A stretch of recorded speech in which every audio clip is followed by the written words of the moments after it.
those of you who have not seen Corey Feldman's documentary about the two Coreys, oh my goodness, it absolutely blew me away. What those guys suffered as young people and the abuse that Corey is speaking about now is such an important story that needs to be heard. And in the description box below this video are links as to how you can watch it. And I urge as many people to do so as possible. Huge thank you to Corey for joining us. And if you've seen him speaking about the horrors of what happens in Hollywood, you can see he is full of passion. He's speaking from experience, and he's just getting a real powerful message out there. So powerful, in fact, that the debut of the documentary was hacked. He is getting all kinds of threats to his life, and that has made him reconsider even doing a second part. So huge thank you for coming on, Corey.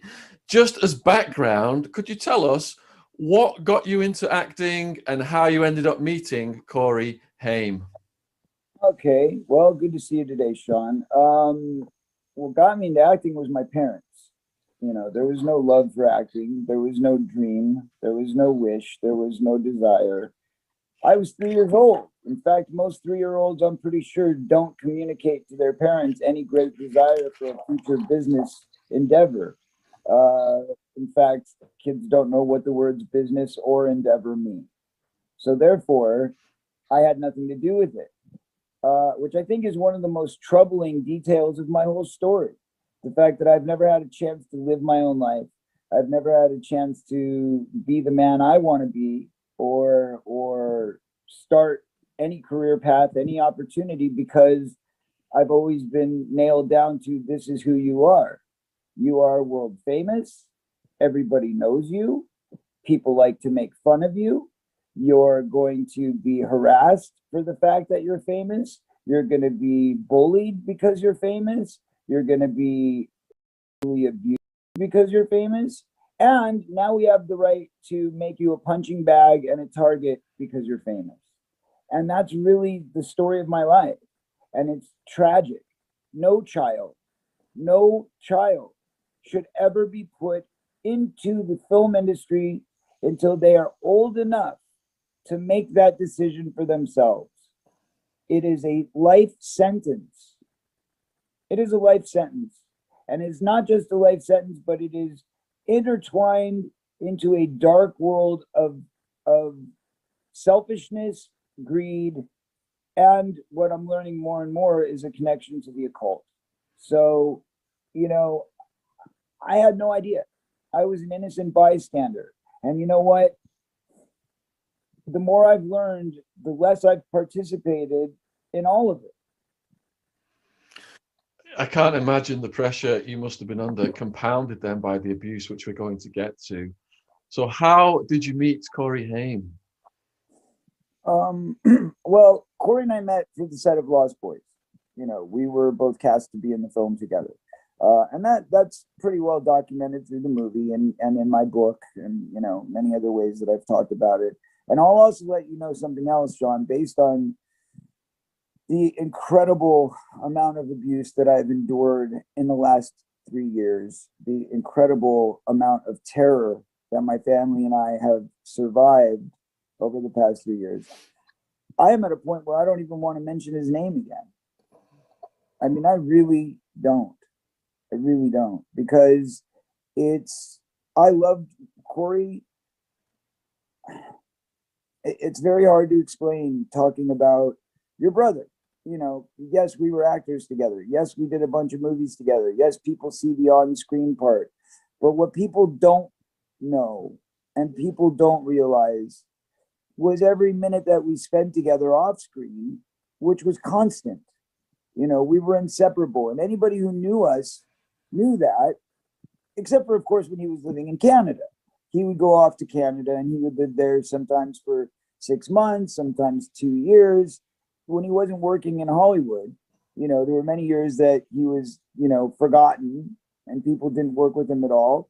I was in the same boat. The only difference is because I stayed here, I would get a lot of independent film offers. And every once in a while, a friend of mine from the industry would help me out and throw me a bone and give me some kind of legitimate work. So it built the story better where it looked like I had a more consistent career. But at the end of the day, we were both swept under the carpet the second we turned 18. And the thing is, you know, in starting this mission, I wouldn't have done it without Judy Haim's permission. I wouldn't have started this without her permission. That's why we show in the film the emails back and forth between her and I as we were negotiating the terms of me doing my book, because I wouldn't have done any of this without the permission of the mother of the child who was being abused. So it all started that way. And I mean, you know, one day I guess I would love to just put up the full emails. I don't know how much legal jeopardy I caused myself by doing that, but I would really like people to be able to read the whole entirety of the emails, because it's sickening and it's mind-boggling when you see the fact that, first of all, a lot of it wasn't on email. A lot of it was phone calls and conversations. Right after Corey died, I mean, immediately after Corey died, when I saw that he was ignored on the Academy Awards, that's when I blew up. That's when I went crazy. When I saw that they did not give him the respect that he deserved. First of all, let me say he was a brilliant actor. And when I say a brilliant actor, I worked with some of the greatest legends of our time, from Jason Robards, Harry Dean Stanton, I mean, Sean Astin, Josh Brolin, you know, I mean, just from across the board. You know, I've worked with everybody at some point. I mean, you know, literal legends like I'm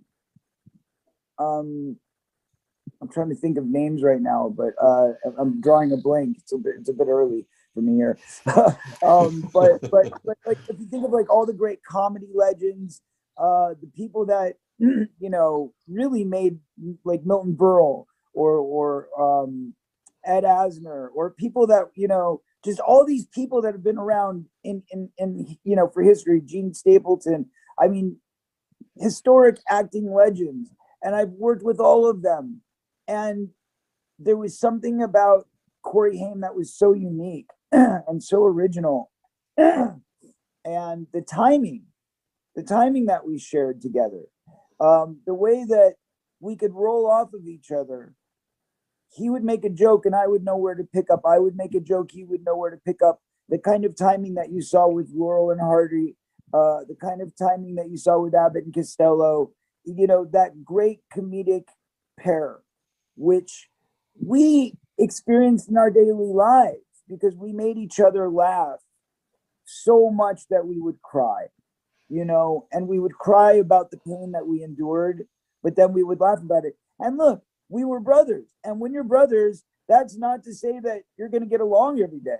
You're going to have fights. And man, did we have fights. We had fist fights. We went to fisticuffs. We had, you know, brawls. We, you know, he would sit there and tease me and poke at me and nudge me. And sometimes I wanted to strangle him. But that's what love is. That's what brothers are.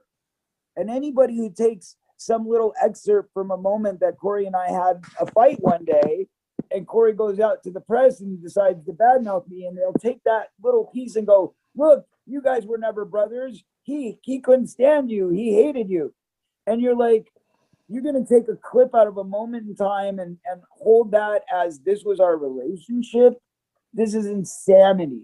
It's insanity. But anyway, the point being that when, you know, you share that much love and you share that much brotherhood with an individual, and then, you know, I go to the mom and, he, you know, he passes away and I see what's happened to him. And I said, listen, we have to stop this. If we don't stand up for him now, if we don't tell people the truth, that he was not a junkie, he was not some washed up movie star, he was not some just loser teen idol who couldn't get a job, the way that they want to portray him, the way they want to portray me. No, none of that qualifies. What qualifies is one certain truth, that this was a brilliantly, wildly, incredibly talented man who was so severely abused and wrecked when he was 13 years old that he never was able to mentally recover. He was never able to emotionally recover, and he was never able to find peace in his heart. And this moment changed him so powerfully and intensely that he was never able to go back and say, this is who I am, this is my sexuality, this is what I want in life. He couldn't put those kind of basic protocols into place because for him, he didn't know what his sexuality was. He knew that he wanted to feel loved.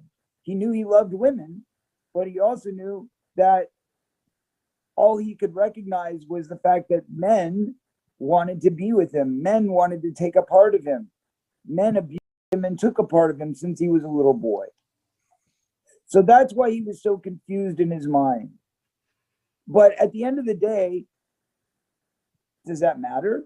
Why would Judy care if anybody, her biggest concern is anybody might think that I'm trying to say he was gay.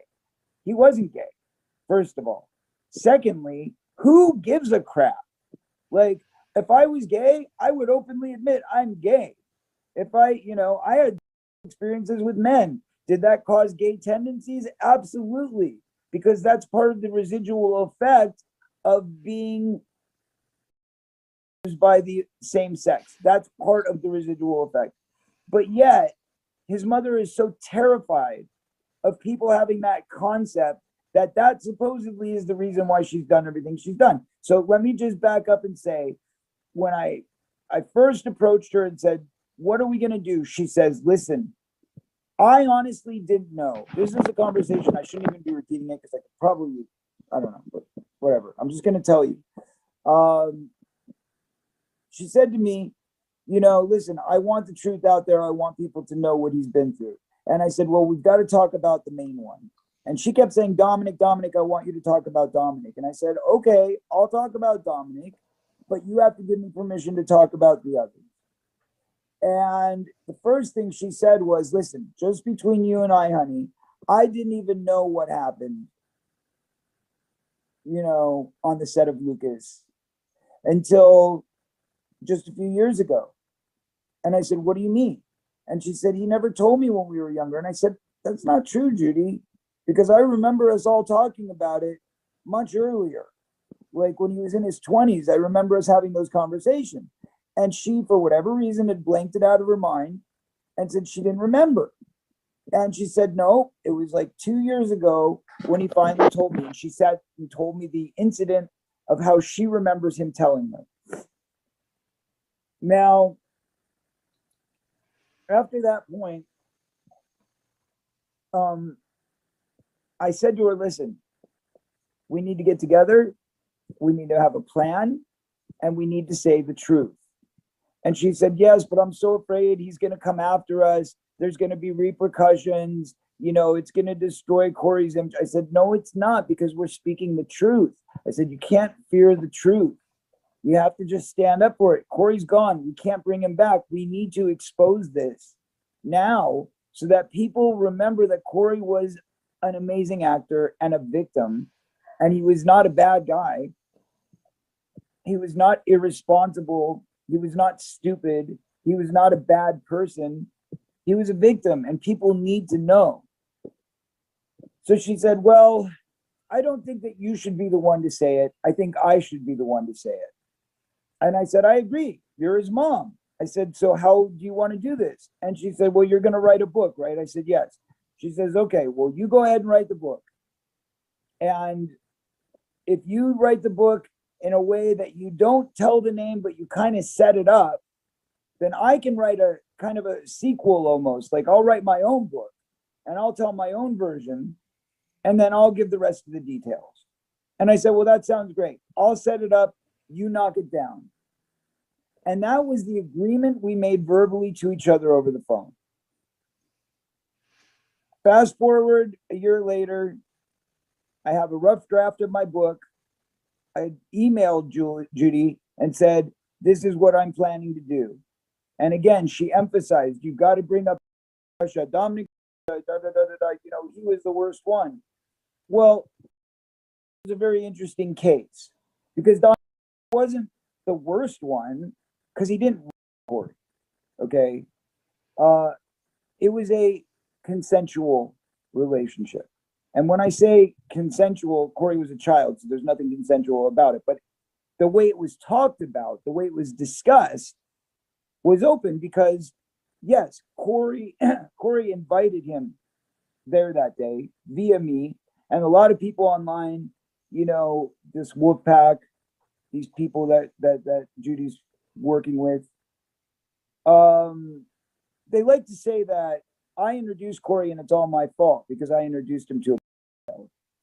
That's one of the big things that they push around. What people fail to remember is that I was a child. What people fail to remember is that I was a virgin. What people fail to remember is that I had no idea of my own sexuality or anybody else's yet. I hadn't even gone down that road or explored it in any way. So I've got this kid who's like this wonderful kid, and he's already becoming like my brother, but there's something wrong. And that something wrong is that he's over-sexualized and is constantly talking about getting laid. And he's constantly talking about needing a woman. I said, I don't have a woman for you. And I didn't understand that. It was very scary and it was very confusing. I've never been hit on by somebody at all at that point, and literally by somebody that was the same sex. It was very scary and I didn't understand it. And I knew he wasn't gay and I knew he loved women. So I really couldn't understand where it was coming from. And yet he had told me the story already because he told it to me the day that we met. So all I kept thinking is, if this happened to you, why are you wanting to continue this? As a kid, you have no idea of this. You can't process it. Because how do you tell your friend, I'm not interested in that? How do you tell your friend, that's not normal? So I tried in as many ways as I could, but he kept saying, invite somebody over. And when I said, listen, I don't know any girls. I've never slept with a girl. The only thing I know is I go to these parties. And I went to this party at this guy Alfie's house, and there was this big fat guy there named Dominic who said that he was in love with you. And he says, well, invite him over. Point blank. And I'm like, for what? He said, just invite him over. I said, Corey, what do you want me to do? I don't understand. He's like, just call him up. It's fine. I'll talk to him when he gets here. As a 14-year-old kid who's being told to do that by his friend, why would I do anything else? Because at the end of the day, I was trying to keep us out of a very awkward situation. And again, I was a child and I was looking for any way to get out of this very uncomfortable, very awkward situation. And this was what he was requesting. Now, again, I didn't understand any of it. I didn't understand that this guy was, going to be abusing him if he came over. I didn't understand that this was an adult and a child and this is illegal and you can't, I didn't get any of that. All I understood was he was asking if I knew anybody that wanted to sleep with him. And so I called the one person who had said, I'm in love with him, that I knew would come over and drop everything. So when that happened, they bonded in some weird way and they ran off together. Literally left my apartment and ran off together. Okay. That's the part of the story that people don't understand. They were hanging around on a regular basis. Dominic drove him around. And anybody that was our friend back in the day knows this to be true. For people who have not watched the documentary then, how do predators access child actors? Everywhere. I mean, I don't know how it is these days because I'm not in the business, on that end. I mean, I'm loosely in the business on the production end. I haven't even started a film in a couple of years because, honestly, the number one, I've been completely preoccupied with this. But number two, I don't even know if I feel comfortable or safe on the sets anymore. I don't know who to trust. I don't know who my friends are. Nobody has stood up for me. Nobody has taken me under their wing and said, this kid is telling a very important story and we need to listen. I mean, you hear women reporting on a regular basis and they get praised. You know, they say something and it's like, they don't even have to really show that there's any proof behind their allegations. All they have to do is say it. And they're, oh, these brave women coming forward. Let's support them. But yet, I'm talking about kids getting raped. And nobody has supported me. You don't see any advertisements. You don't see any magazine ads. You don't see any hashtags. You don't see any, you know, video with a bunch of celebrities standing together saying, we're here for supporting Corey and his cause, you know, like you do with Me Too, like you do with Time's Up, like you do with all the other movements. We created Kids Too because kids should have been first. That's why I created Kids Too, because kids should have always been first, but they weren't. They were swept under the carpet. And so it's very, very excruciating and exceedingly difficult to continue beating your head on a path that's getting nowhere. And that's where I'm at. And honestly, when I said at the beginning of this, I don't even want to talk about Corey anymore. I feel like after this interview, Shaun, I may never discuss these things again. Yeah, I had a similar experience. I had a childhood friend. He's over my shoulder, if you can see him, Wildman. He died and his funeral was just before Christmas, and we were best friends from childhood. It's like we were one mind. We finished each other's sentences, and to lose somebody that close, that one person who I was so synced with, really painful to go through that. So I hear where you're coming from. Now, to be propelled into the media spotlight at such a young age, it must have been always hard throughout your life to determine who were your real friends and who were not. Do you think going through this situation now, the people who have your back, you've proven who your real friends are now? What real friends? Surely you have some people who have your back through all of this. I have my family. I have a group of people on the internet called the Feld fam. Some of them I know personally. Very few.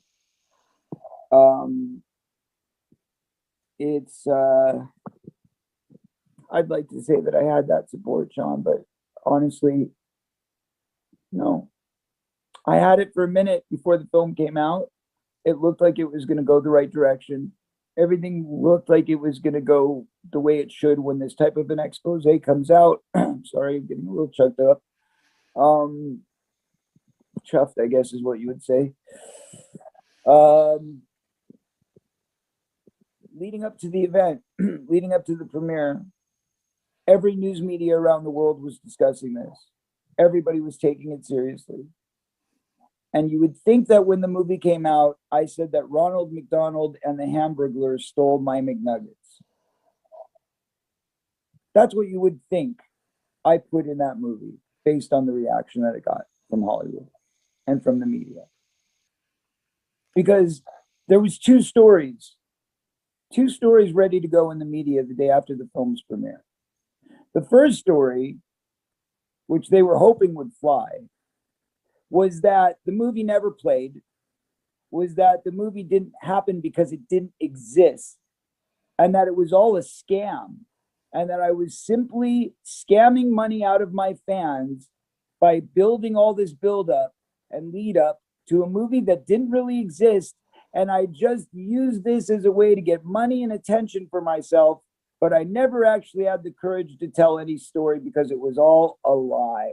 That story did come out at 5 a.m. I saw it roll across the press.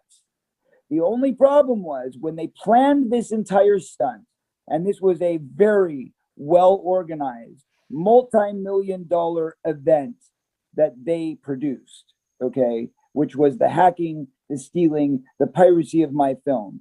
And I'll go into that, the complications of how intricate it was in a moment. But the fact that they were able to, in front of a live audience, in real time, shut down my movie in front of the entire world. And the next day, not one single reporter questioned Who was behind it? Not one. Not one. All the media was there in the room. NBC, CBS, Entertainment Weekly, Los Angeles Times, they were all there. So how is it possible that the next day, nobody had any query into how did this happen? Who was behind the hack? Is there a conspiracy to silence Corey? Well, let's investigate these claims. None of it. Zero. Zilch. None.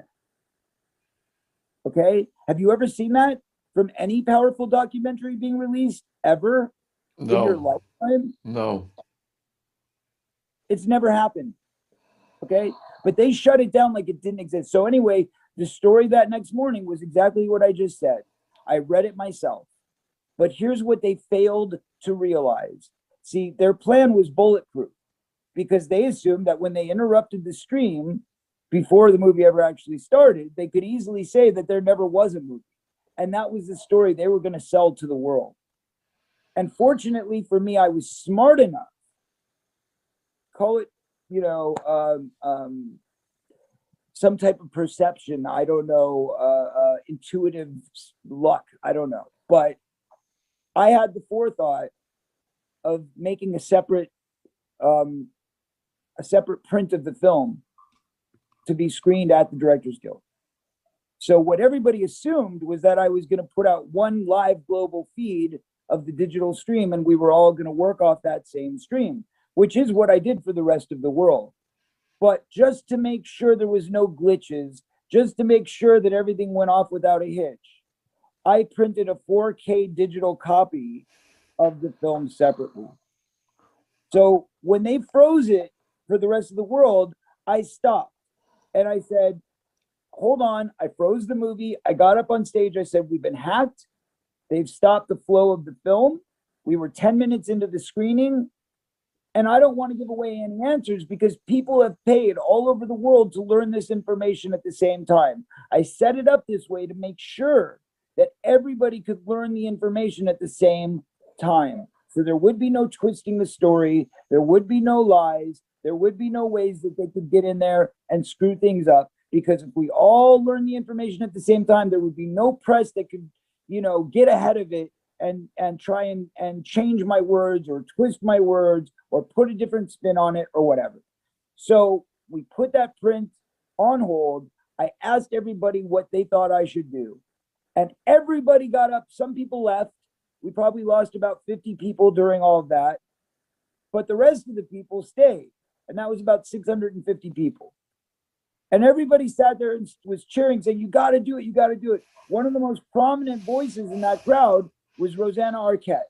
Rosanna Arquette came up to the front of the stage and she started yelling and screaming and saying, Corey, you need to do this now.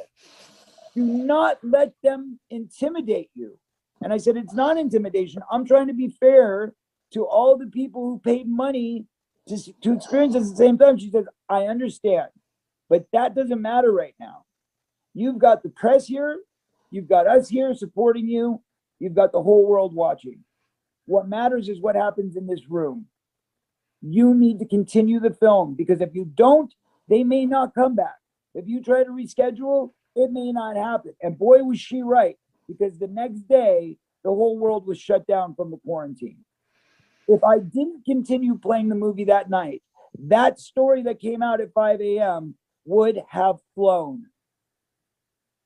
They would have pushed that agenda that the movie didn't exist. So thank God for Rosanna Arquette. Thank God for her intellect and her foresight in pushing me towards doing the right thing and continuing the film. So I did. And the film played on. So the next story that came out at 6 a.m. was from Entertainment Weekly, was from Los Angeles Times. And they were saying, we saw the film. Rolling Stone, we saw the film. The film played.